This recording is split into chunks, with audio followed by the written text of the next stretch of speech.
Why does your scanner show the P0086 engine code? What does it mean?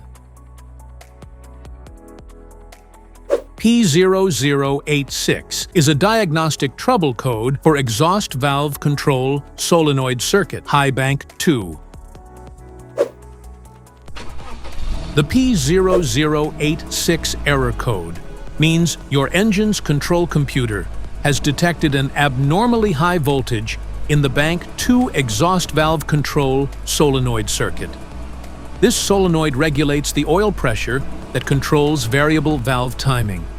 Under this circumstance, stop driving and repair your vehicle immediately. So, what causes this imbalance? Here are the most common culprits.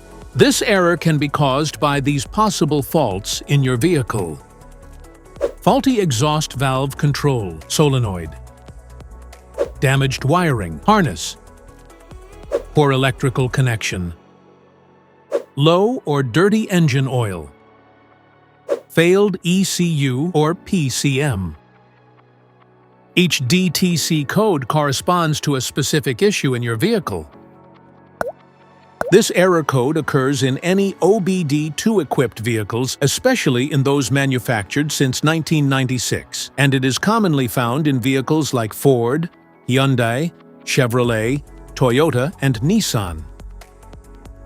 If you want to fix this error code, let us know in the comments section. We will definitely make the video on your demand. If you like this video, don't forget to subscribe to our channel. Thanks for watching.